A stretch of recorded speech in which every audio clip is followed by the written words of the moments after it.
ایک لمحہ تمہیں ایسا بھی میسر ہونا چاہیے اپنے اوقات زندگی میں جس میں تمہارے اور تمہارے رب کے درمیان کوئی بھی نہ ہو۔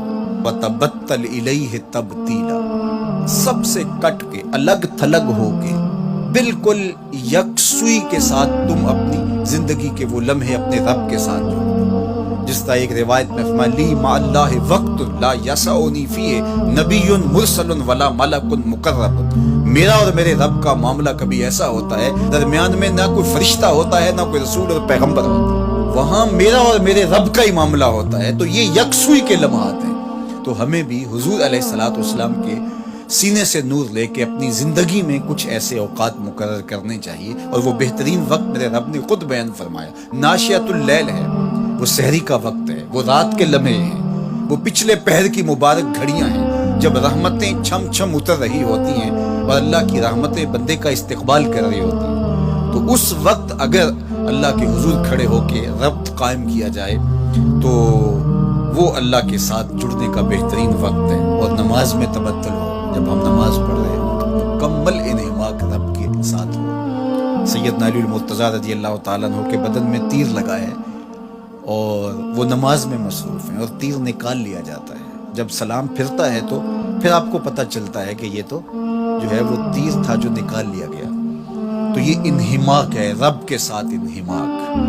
اور وہ فرمایا گیا حدیث جبریل میں کہ اپنے رب کی اس طرح عبادت کرو کہ گویا تم اسے دیکھ رہے ہیں، اور اگر یہ کیفیت پیدا نہیں ہوتی تو کم از کم یہ کیفیت تو ہو کہ وہ تمہیں دیکھ رہا ہے۔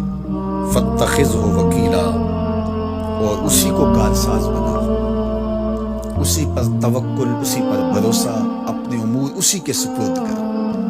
جب اپنے امور اپنے رب کے سپرد کرنے کا مزاج پیدا ہو جاتا ہے زندگی سوکھی ہو جاتی ہے۔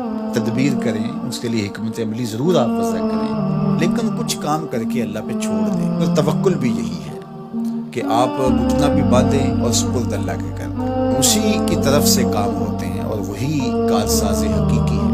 تو فرمایا کہ فَاتَّخِذْهُ وَكِيلًا، اسی کو کارساز بنا لیجئے اور اسی پر اپنے کاموں کو چھوڑ دیجئے۔ جو کشتیاں اس کے نام پر ڈال دی گئی وہ ڈوبتی نہیں ہیں، وہ منزل تک ساحل تک پہنچتی ہیں۔ تو ہمارا تو اتنا ہی کام ہے کہ کشتی ڈال دی، لیکن اس کو پار لگانا تو اسی کا کام ہے۔ تو اسی لیے ہم سواری پر بیٹھتے ہوئے کہتے ہیں کہ مالک اس کو مسخر تو نہیں کیا ہے ہمارے لیے، ہمارے میں طاقت تو نہیں تھی کہ اس کو مسخر کر سکتے، تو یہ اس کے کرم سے ہوتا ہے۔